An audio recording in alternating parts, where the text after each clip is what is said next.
Announced policy of January 9th, 2023. The gentleman from Texas, Mr. Roy, is recognized for 60 minutes as the designee of the Majority Leader. I thank the Speaker and I thank my colleague for spending time here on the floor of the House commemorating the life of former First Lady Carter. And we're reminded, as we heard his words and as we've commemorated her life, the long-standing love affair and relationship between the First Lady and President Carter. Regardless of my disagreements with them on policy and on politics, two of the great public servants who committed to live out their faith, their Southern Baptist Christian faith, in real time, whether it was with Habitat for Humanity or in numerous other ways. And we're reminded of how important it is for those of us in public service to have our committed spouses, in my case, my committed wife, who is at home carrying out all of the task of keeping our family going with a 14-year-old son and a 12-year-old daughter, and how we could not be here without them, and how honored we are by their sacrifices on our behalf, and cannot possibly convey what it means while we're up here doing the work of the people to have our wives or husbands back home supporting us from afar. And I would note that while commemorating our spouses, and in this case First Lady Carter, or the long-standing relationship between former President Bush and Barbara Bush, how important those relationships are for all of us in public service, I would also be remiss if we didn't talk about our mothers. My mama turned 75 last week, and I was not able to be here to wish her a happy birthday, so I'm going to wish her a happy belated birthday here a week later, and thank her for all she's done for me and all of her sacrifices, her love in raising me. We in my family believe in the American dream and believe in that generational transfer of love of this country and transfer of the work of one generation to the next. A generation that was working the fields, that then became a generation that was working in the factories, that became a generation that was then going to college, a generation that would then have a son that could go to law school, end up in the floor of the House of Representatives. And that is what is great about this country. That is what we need to restore about this country. And with that note, with respect to our love for our parents, our love for our moms, I would like to recognize my friend from New York, to be able to give him some time on the floor to commemorate the life of his mama. I yield such time as he may consume. Thank you. And thank you, Mr. Roy, and thank you for your comments. I'm pleased to be joined by my wife, who has supported me through this journey in the gallery today.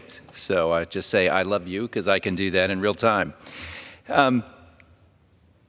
Judith K. Allgaier was born in Duncan, Oklahoma.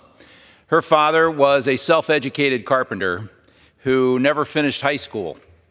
She changed schools frequently as their family chased the post-war housing boom all over the Southwest, and she landed in Roswell, New Mexico for her senior year in high school. She married at 18, narrowly missed earning a science degree in college, but instead took a job while she was 5 months pregnant right here in D.C. as a medical technician to allow her husband to attend law school. Working up to the moment of labor and returning to work just 2 weeks later would be par for the course. Whatever it takes. Family first, never counting the cost. What makes Judy remarkable is her powerful intellect. She reads medical journals for fun. Growing up poor, power and wealth doesn't impress her. Every person is measured by their own merits. Raising children made her funny. Well, humorous, I mean. Although you may understandably imagine the effects of 5 strong personalities and having to care for them. Perhaps Judy's most remarkable quality and the source of much of her renown is her generosity. Countless children have attended college, worn shoes, and been clothed, attended summer camp, and an endless number of anonymous blessings that flowed from her heart out to so many. Judith K. Allgaier Williams passed from this life into the next just this morning. She passed in peace, and more importantly, she passed into peace. I will miss my mom every day, but her humor, intelligence, and I hope her generosity will live on in me and in my siblings. God bless her. I yield back. Well, I thank my friend from New York for his touching remarks about his mother. We'll be praying for you and your family, knowing that she's in a better place, knowing that we're all here for a brief period of time, and, celebrating a life well lived. And I'm sure she was proud to see you on the floor of the House of Representatives. And we will honor her life by doing our job.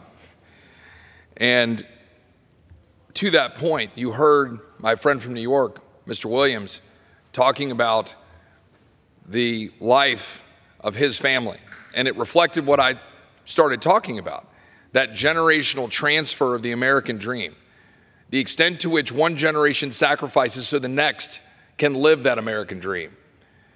My grandmother, who was a single mom in West Texas, with my father, who was a 7-year-old who was stricken with polio, and she had just lost her husband, my grandfather, to cancer. And she didn't run around asking for help. She didn't say, "Where's the government?" She got a second job. She woke up at 4 in the morning. She did all of the rehab my father needed so that he could walk, got him through polio, became the first woman elected county clerk in Nolan County, Texas. She wasn't running around asking for, some sort of handouts because her father was an orphan, the bastard child of somebody that we don't know, we believe to have been American Indian in Mississippi, and was sitting out in an orphanage and then moves to West Texas to figure out how to build a family, build the American dream, farm. And that's where my grandmother grew up. She didn't ask for people to be giving her something because her family wasn't treated right, or she drew a short straw because her husband died of cancer or her son had polio. She just worked. She just did what you're supposed to do. And that core aspect of the American dream is what currently is increasingly unattainable for the vast majority of Americans. Too many Americans today are looking out and saying, "I cannot live as my parents and my grandparents did. I can't afford to buy a house because interest rates are so high and houses are so high. I can't afford to buy a car. I can't afford to buy groceries. I can't figure out how to manage to keep my family safe and secure in my own home and communities."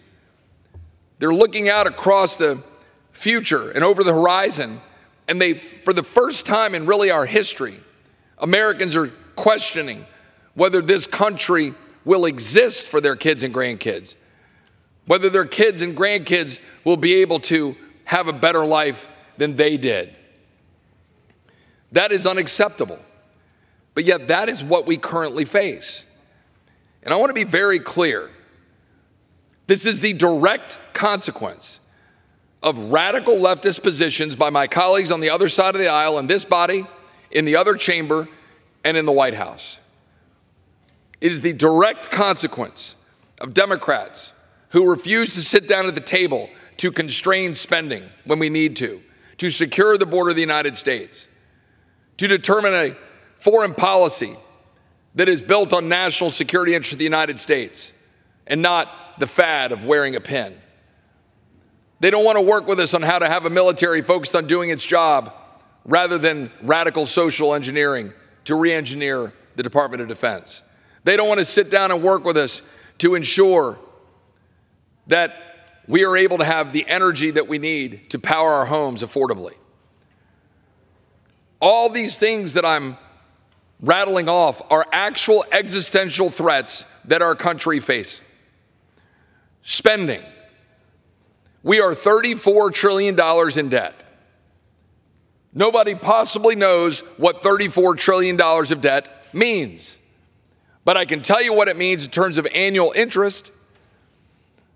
We are now about to be spending more in interest on our debt than to fund the national defense of the United States. Imagine that. How can a country succeed?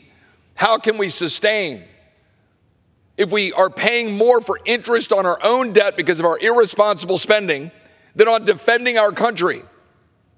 Yet that's what we're doing. This year, we're spending $2 trillion more than we take in, and we're doing nothing to stop it. Republicans are trying to hold the line on spending. We get no support from our Democratic colleagues. Speaker Johnson is trying to hold the line against a Senate that wants to keep spending more money. Democratic colleagues who want to spend more money, and a few of my own Republican colleagues who want to spend more money. The Speaker should be congratulated. He should be praised for holding the line on spending. But we need to finish the job. And Republicans need to unite around the Speaker of the House to send a loud message to our Democratic colleagues and a loud message to the American people that we're no longer going to continue to spend money we don't have, destroying the American dream, driving up inflation, driving up interest rates, leveraging our own security to the rest of the world, and making it to where the American dollar is worth nothing. We have an obligation to hold the line on spending. Are we going to fight? Are we going to stop the deal making, the backroom deals, the side deals? In this instance, the $54 billion of side deals that my Democratic colleagues expect Republicans to pack into a spending bill in order to buy their votes. Republicans should say no to side deals and gimmicks that blow the lid off of spending. Republicans should say no to unfunded supplemental spending for wars, no matter how meritorious. Do I believe we should help Israel? You bet. Did Republicans on this floor, with the leadership of Speaker Johnson, send $14 billion over to the Senate to fund Israel? Yes, we did. Was it paid for? Yes, it was. It was paid for out of money set aside to expand the IRS to target Americans. Democrats on a party line vote in the Senate killed that bill. Democrats in the Senate are more interested in siding with the IRS, expanding the IRS to target American citizens, than they are to stand with Israel or to be fiscally responsible by taking money already appropriated and moving it over to pay for an emergency. That emergency being our friends being assaulted, our friends in Israel being attacked, with young women being brutally raped, babies being killed, babies being kidnapped, innocent civilians shot in the streets. We saw it with our own eyes. And yet we have colleagues on the other side of the aisle who don't want to talk about that. They want to brush aside, oh, we can't talk about rape. We need to balance that, we're told, by the progressive left. Republicans stood up alongside our friends in Israel. We passed a bill that would fund them. We sent it to the Senate, and Democrats in the Senate chose the IRS over Israel. Are we going to do our job to spend responsibly? We have a choice to make. When the funding of the government runs out in January and early February, we have a choice to make.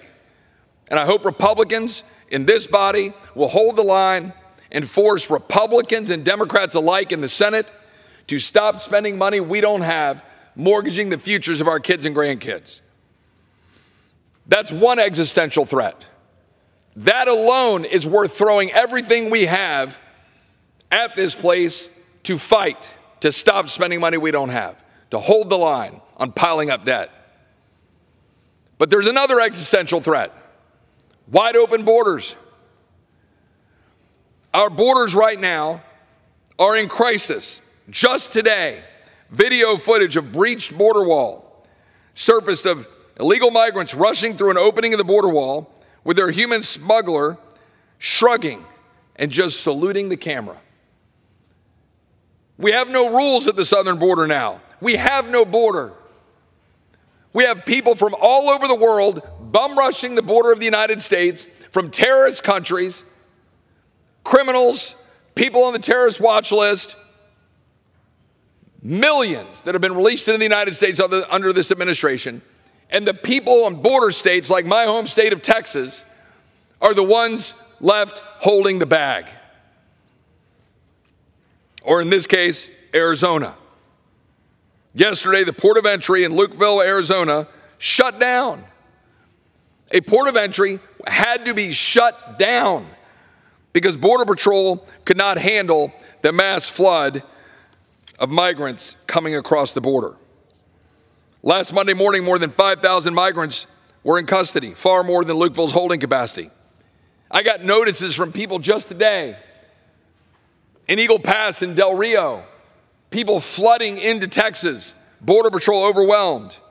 Last Thursday, while transporting illegal migrants, a human smuggler's car caught fire while driving 100 miles per hour through Kinney County, Texas, near where I live. We can fix that. We can secure the border. We can do it in a matter of weeks. There's no magic. All we need to do is enforce the laws and fix some of the laws that have some loopholes. House Republicans passed H.R. 2, the strongest border security bill we've ever passed. We sent it to the Senate, and it's sitting there. And they refuse to take it up because Senate Democrats, like my House Democrat colleagues, want open borders. They don't believe in sovereignty. They don't believe that we should have a sovereign nation. They believe in world orders. They believe that anybody can come here without following our laws.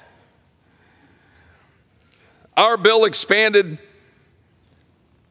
critical protections by fixing parole and asylum abuses that are being used by the administration to allow people to come in against both the spirit and the letter of the law. We have turnaway authority, and we empower state AGs to sue. We fix the abuses for unaccompanied children. We treat all children like we currently do with Mexico and Canada, which would save little children from getting sold into the sex trafficking trade. By the thousands, little kids getting abused because my Democrat colleagues want to cynically use open borders as a political stunt and for political power. But yet right now in Texas, in I-35, going up through the gut of Texas or across I-10, there are stash houses littered in San Antonio, littered in Houston, littered in El Paso and Dallas, filled with children getting abused. 1,000 migrants died along the southern border last year, while my colleagues on the other side of the aisle just sit back and do nothing. We've acted. Republicans have acted. We sent legislation to the Senate, and Senate Democrats are doing nothing. Existential threat one, spending. We're acting. We're acting responsibly. House and Senate Democrats refuse to join with us. Existential threat number two, our border. House Republicans have acted. We've sent a bill over to the Senate. It sits there. The president ignores it. While Texans die from fentanyl poisonings, Americans die from fentanyl poisonings. Our homes, our hospitals, our schools get overrun. Migrants die. Migrants get sold in the sex trafficking trade. Cartels get empowered. China gets empowered. Also, my Democrat colleagues can pat themselves on the back in the false name of compassion, saying that open borders are good for migrants when it is a lie. Existential threat number three. American energy dominance, American energy independence, American energy freedom is being destroyed minute by minute, hour by hour by an administration and Democrat colleagues in this chamber and in the Senate that are undermining our ability to produce American clean-burning natural gas, American nuclear power, reliable power that we need to fuel ourselves and the world.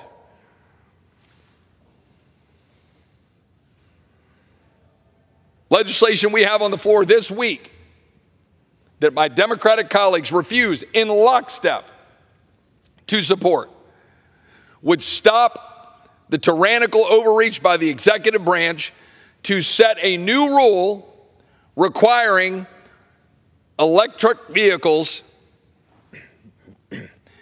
to be about 2/3 of the fleet by 2032.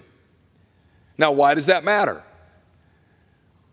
Does the average American know that an electric vehicle takes basically the same amount of electricity as your air conditioner to charge up?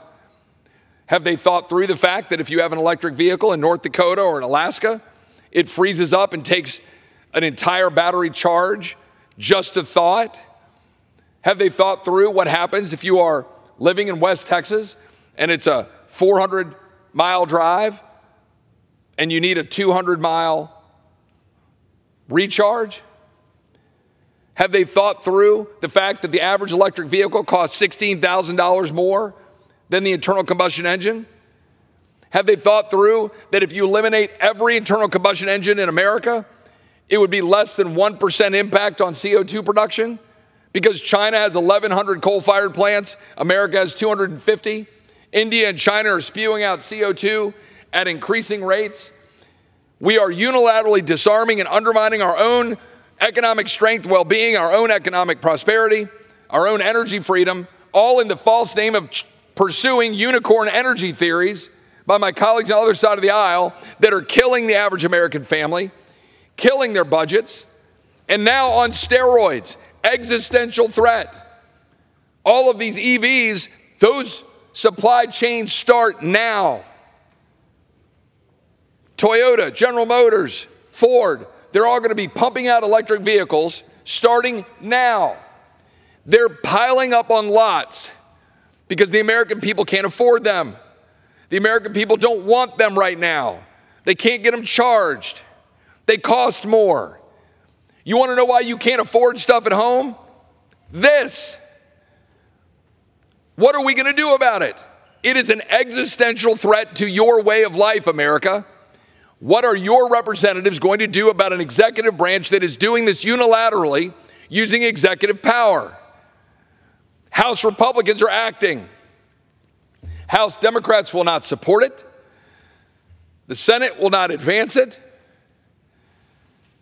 And you will be left stranded, literally and figuratively, without the ability to get a vehicle to power your lives, your family, your jobs, advance prosperity, and achieve the American dream. Also, people can feel good about themselves that they've done something for the environment, which they never did. CO2 is going to continue to be spewed out. We have wind and solar being subsidized to the tune of $1 trillion. My Democratic colleagues last August passed a bill that will subsidize $1 trillion for EVs, for massive solar farms, for massive wind farms, almost all of that money going to billion-dollar corporations, mostly white elite liberals who like to pat themselves on the back while they drive their Tesla around and they feel good about themselves and they drink some wine and eat some cheese, talk about how they're making the world a better place. And it's doing none of that. Zero. But I can tell you what it is doing. It's crippling the American dream for young people. It is making hardworking Americans unable to afford their job. If you're a painter or a plumber or an electrician, if you're a teacher, if you clean houses, how in the hell can you afford an electric vehicle that costs $16,000 more? And then Gavin Newsom in California says, oh crap, we don't have enough power today because we're all wind and solar. So guess what? Between 3 p.m. and 9 p.m., you can't charge your car. You think that's made up? That actually happened.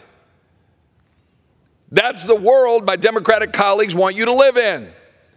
One with mountains of debt, with open borders, with fentanyl pouring in, expensive cars, and they'll admit it. That's the amazing part. It's so brazen, they admit it. When we challenge them in the Rules Committee or on the floor, they admit it. The Secretary of Transportation, Pete Buttigieg, literally admitted we're going to have to force pain on American families to achieve production and promotion of electric vehicles. Pain.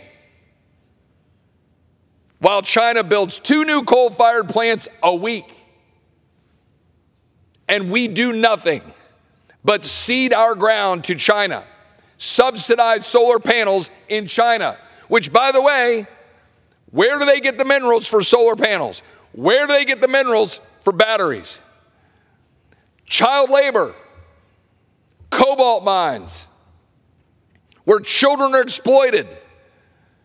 Where are my colleagues with their bleeding hearts when these children are being exploited for cobalt mines? Oh, Chip, it doesn't fit the narrative. Oh, we're the compassionate ones. We're the green ones. We're living in our little unicorn land where everything is hunky-dory. Meanwhile, we've empowered our enemies, weakened our economy, made it impossible for people to achieve the American dream, so you have to go beg for more American government funding. That is not the American dream I started this speech with when my colleague from New York was regaling his mom, who passed away today, and that generational transfer of the American dream. It is not the American dream of my grandmother as a single mom in West Texas, raising my polio-stricken father after losing her husband to cancer. She wasn't asking for handouts. She wasn't asking for subsidies for some electric vehicle. She just got up and did her dang job. That's the American dream that we want to pass down to our kids and grandkids. But it's being taken away. And these are, I cannot overstate, these are existential threats. They are killing the American dream. Debt, spending money we don't have. Borders wide open, endangering us, killing our kids, killing migrants, increasing the sex trafficking trade, empowering cartels. Energy. Instead of having the dominance and independence to push back on China and Russia, growing our economy, affordable, competitive automobiles, reliable power, fueling grids, creating economic growth. True all of the above, where the market determines whether wind and solar or nuclear or coal or gas can create the best mix of power supply. Export liquefied natural gas. Drive CO2 down with clean burning American energy. We're not doing that. We're passing regulation after regulation unilaterally by an executive branch engaged in tyranny, the very tyranny the founders warned us about, wrote about, and told us in Federalist 58 we should use the power of the purse to stop. Which is my question for my Republican colleagues. Will we use the power of the purse to stop an out-of-control Democrat administration, a recalcitrant Democrat Senate, and our Democrat colleagues in the House who are totally comfortable letting the American dream get totally destroyed with existential threat after existential threat? Those aren't the only ones. What about health care? I would note that a dear friend of mine, a constituent, recently diagnosed with cancer. She got her coverage through Obamacare. What many Americans don't know is that if you're a member of Congress, we are required to have our health care through Obamacare. Not some gold-plated fancy thing everybody accuses us of. No, we get Obamacare. Well, neither my constituent battling cancer nor myself, who fought cancer and one 12 years ago can go back to MD Anderson. She cannot go to MD Anderson for the first time under Obamacare, the best cancer hospital in the world. Suddenly coverage doesn't sound that good, does it? Suddenly the Obamacare mandates that have radically driven up the price of health care, radically consolidated the healthcare industry, radically enriched the insurance companies, radically enriched hospital corporations, radically enriched pharmaceutical companies. Suddenly all of that stuff doesn't sound so good. When you wake up and you want to go to the doctor and you're told, sorry, you're not on the plan. That's the fact. Americans, family of four, spend about $25,000 of their own money or the corporate match for health insurance. But it's not insurance. It's crappy managed care, where your insurance company picks your doctors, your winners, your losers, tells you what you can do and can't do, why you have to pay an expensive deductible or an expensive copay. 76 Obamacare marketplace. Insurers are proposing to increase their rates by more than 10%, even now. 8 want to go by more than 25%. Let me be clear. Our healthcare system is a complete and total failure. It is a failure, made only worse by Obamacare. We can fix it. Republicans have plans to fix it. If Republicans will grab the mantle and run on it fearlessly with expanded health savings accounts, allowing you to use that money tax-free to go into a marketplace and shop for legitimate, affordable insurance, legitimate direct primary care with doctors you can call up day and night, like the old black-back doctors that would come to your house, a burgeoning industry, health sharing ministries that defray costs, the ability to go out and compete and save. There is a massive explosion of technological benefits that we can now tap into if we were to empower patients and doctors rather than bureaucrats and health insurance administrators. We can blow the lid off of it, drive prices down, save our ability to honor our commitments on Medicare by getting prices down, if we'll just do it. But instead, we sit around and we run into the corner saying, oh, Democrats will say something about pre-existing conditions. We are all walking pre-existing conditions. We're humans. So set up a system that will work for that. And the best system is one in which I can take dollars and go get health care from a willing provider of that care. And find a way to make sure that insurance is available in the catastrophic situation in which you can no longer afford to pay for the care. It's the best model across all of the different options. And we can do it. But we've got to have the willingness to do it. But instead, we are sitting here with existential threat 1, massive debt. Existential threat 2, wide open borders, killing our sovereignty and killing our kids and our communities. Existential threat 3, American energy getting destroyed, sacrificed on the altar to the almighty gods of green energy and unicorn energy. Existential threat 4, healthcare, bankrupting American families, bankrupting your ability to go to the doctor of your choice, bankrupting the number of physicians we even have available because nobody wants to go into this godforsaken industry run by insurance companies.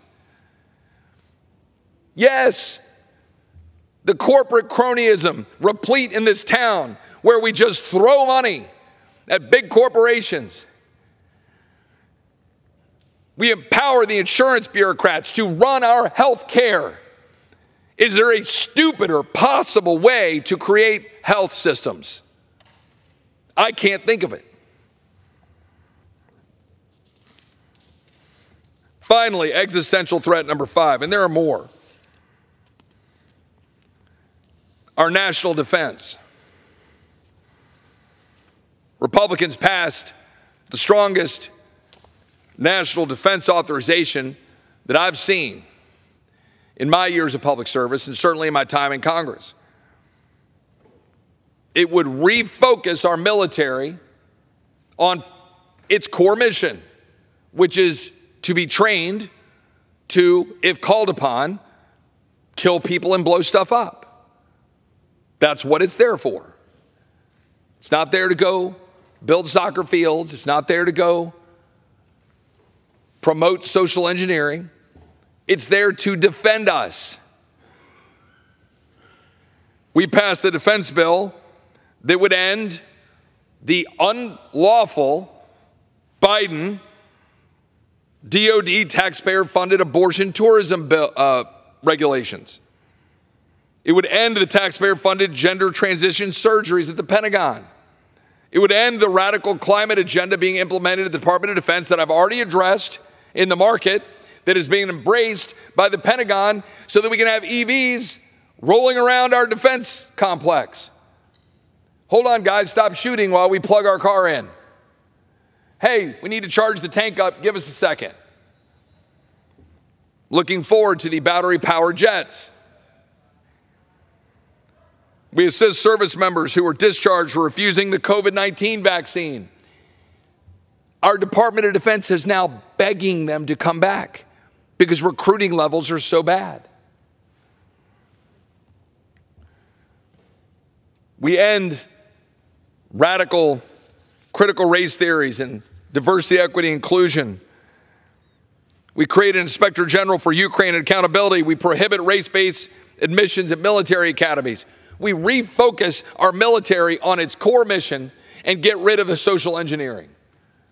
Our Democrat colleagues wouldn't support it. Our colleagues in the Senate won't advance it. So here we sit.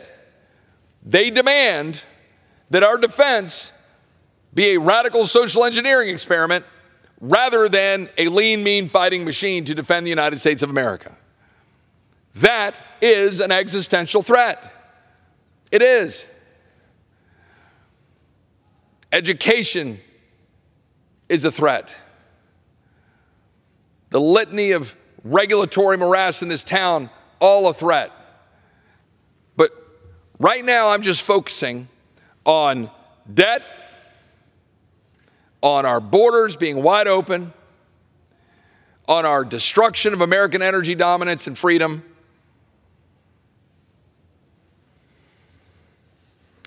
on our broken healthcare system destroying the American dream and the inability to access doctors, and a defense that has been turned into a social engineering experiment instead of defending the United States.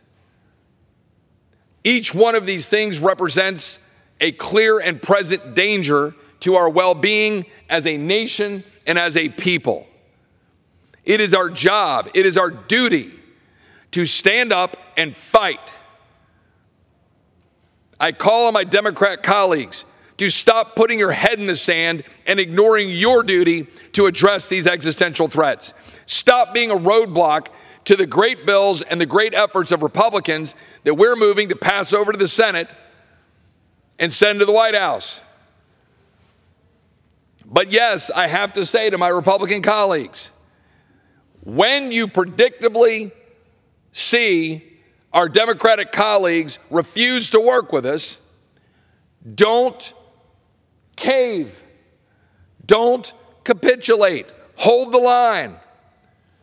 Pick one fight, two fights that we can go deliver for the American people, that we can go home and look them in the eye. I don't care about the campaigns. I don't care about the ads.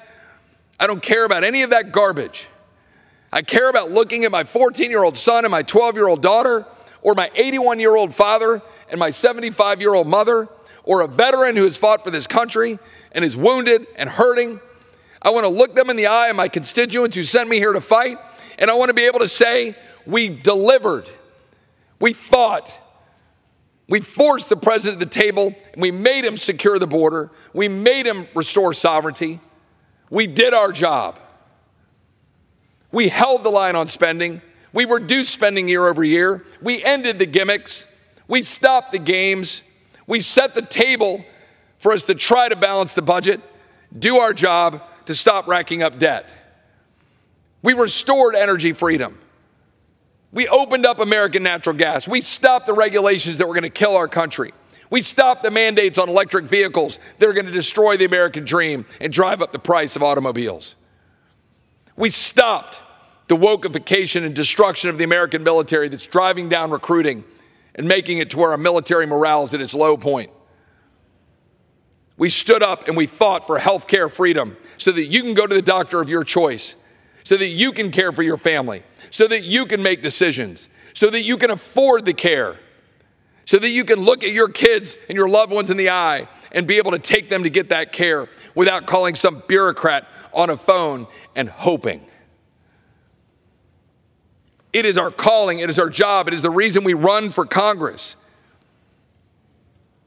These are existential threats, and they deserve the level of attention and fight and dedication that we campaign on. They deserve us to do what we said we would do. Is that asking too much? That we campaign on doing these things, and then we come here and we actually do them? It is long past time for excuses. It is time to meet the moment. It is time to rise to the challenge, to do our job, to make the people's house great again, to make Congress great again, to restore the balance of power, and to stand up and deliver for the American people so that we can, in fact, save the American dream for our kids and our grandkids. And with that, Mr. Speaker, I will yield back the approximately 8 minutes I have remaining. The gentleman yields back. Does the gentleman have a motion? Mr. Speaker, I move to adjourn. The question is on the motion to adjourn. Those in favor say aye. Aye. Those opposed, no.